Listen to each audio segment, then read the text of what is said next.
Bonjour, un petit atelier surprise ce matin que j'ai décidé de vous faire pour passer les surplus de tomates qu'on a dans nos jardins présentement. J'ai décidé de faire un velouté de tomates. Comme ça, on peut passer nos tomates cerises, nos tomates ordinaires dans le velouté. Tout ce qu'on a en trop, ça nous prend 700 grammes de tomates de toute façon. On va commencer la cuisson. La recette vient du site web, la plateforme Cookidoo, qui est le velouté de tomates. Nous allons commencer par une gousse d'ail. Vu que moi, j'ai plus de gousses d'ail, je les ai tout passées, j'utilise de l'ail émincé. Donc, une demi-cuillerée à thé d'ail émincé, ça donne exactement la valeur d'une gousse d'ail. Ensuite, on va suivre la recette quand même de Cookidoo. 50 g d'oignons coupés en deux. Voilà mon 50 g d'oignons. Vous avez la balance intégrée à l'intérieur qui nous dit le poids à chaque fois qu'on met. Pour ceux qui ne le savent pas, il y a une balance intégrée. Ensuite, on met le couvercle avec son gobelet doseur. On fait suivant. Et on tourne jusqu'à la vitesse 5 pendant 3 secondes. Voilà. On fait suivant.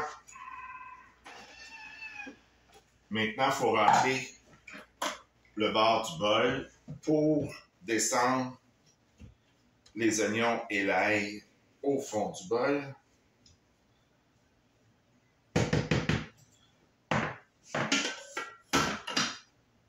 Ensuite, on rajoute 30 g d'huile d'olive ou 30 g de beurre. Ça va selon ce que vous voulez. Moi, je vais mettre 30 g d'huile d'olive.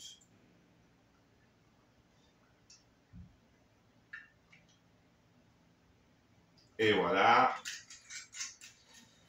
C'est fait. Ensuite, on nous demande d'insérer le couvercle et d'enlever le gobelet doseur. On fait suivant. Et là, on va faire rissoler 3 minutes à 120 degrés à la vitesse 1. Il reste environ 54 secondes au rissolage. Et vous savez que le Thermomix a plusieurs fonctions à l'intérieur aussi. À un moment donné, je vous ferai une petite vidéo de toutes les fonctions du Thermomix qui sont vraiment plus intéressantes les unes que les autres. Il reste 31 secondes. Qu'est-ce que je pourrais vous dire de plus sur le Thermomix, la cuisson des œufs? Pour faire des œufs durs, c'est l'idéal. Puis de petits cernes noirs à l'intérieur. Le rice cooker ou la cuisson du riz qu'on retrouve aussi comme fonction. Le sous-vide et la balance intégrée, le pétrissage, le pré-nettoyage et j'en passe. On va faire suivant maintenant et on va rajouter les 700 g de tomates. Vous avez un petit arc pour remettre la balance à 0 et on rajoute nos tomates à l'intérieur. Petite tomate en trop du jardin.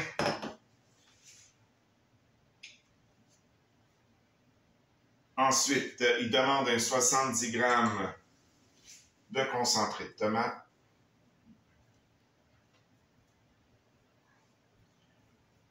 Fidèle à mes habitudes, avant de tourner la vidéo, j'ai tout pesé mes ingrédients avant de continuer pour être sûr de tout avoir. Une cuillerée, ils demandent aux autres une cuillerée à thé de sel. Bien, ils disent une cuillerée à café, mais on sait qu'une cuillerée à café, c'est l'équivalent d'une cuillerée à thé. Mais moi, vu que je ne salte pas beaucoup, je vais en mettre un petit peu moins, même pas mal moins. Ensuite, de sucre, une cuillerée à thé de sucre pour couper l'acidité dans la soupe. Voilà. Après, on met une cuillerée à café d'origan déshydraté. Vu que ma cuillère à thé ne rentre pas dans le pot, je vais y aller avec ma demi. Et je vais en mettre 2 fois.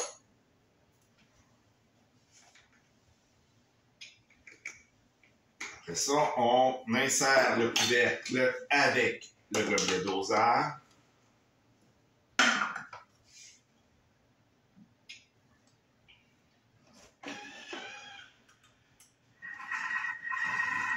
À la vitesse 5 pour tout mélanger pendant 5 secondes.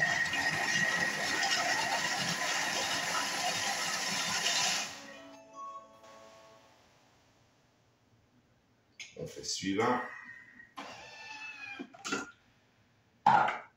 Regardez ce que ça donne le 5 secondes. J'ai failli m'en renverser. J'ai été chanceux. Il n'y a rien qu'à couler. On remet ça. Et on va mettre la petite terre à 0. Et on va mettre nos 500 grammes d'eau dans la soupe.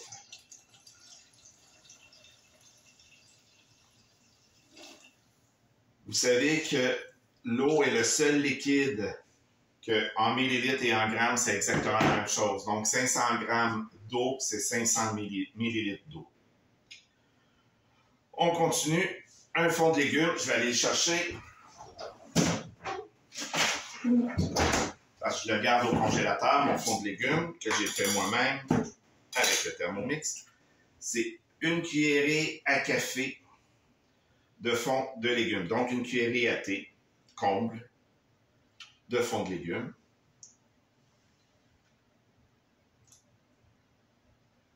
Ne vous inquiétez pas, je me suis lavé les mains. Fait qu'on continue.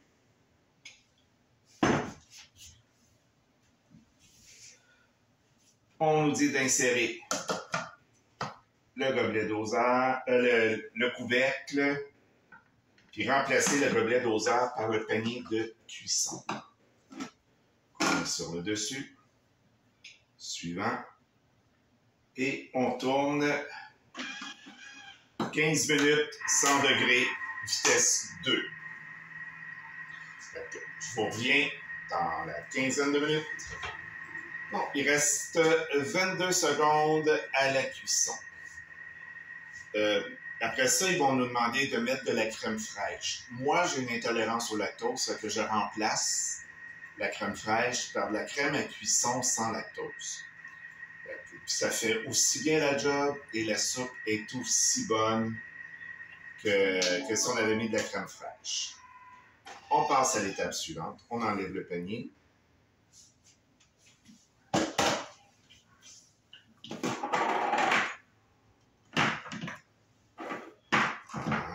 Et là, on met 100 grammes de crème.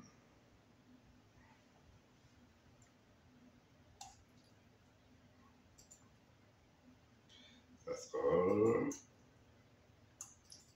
Et voilà, les 100 grammes sont là. Ensuite, l'étape suivante, c'est mettre quelques feuilles de basilic que j'ai pris dans mon jardin. Du persil que j'ai pris dans mon jardin. Et on remet le couvercle avec le gobelet doseur. On fait attention pour ne pas éclabousser partout, comme je viens de faire. On fait suivant. Et là, pendant 1 minute, on va monter jusqu'à la vitesse 8. Ce qui va faire que ça va être un velouté à ce moment-là. On monte doucement parce que c'est très chaud. Si on ne veut pas que ça explose. Et voilà, la soupe elle est prête. Il ne nous reste plus qu'à la servir.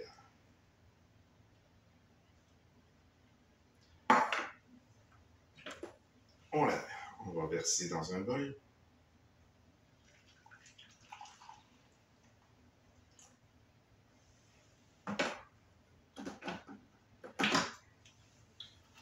On va mettre quelques petits croûtons. Et voilà, vous avez une bonne soupe, une bonne crème de tomate faite maison en 30 minutes total avec la préparation de tous les ingrédients. Sur ce, je vous remercie.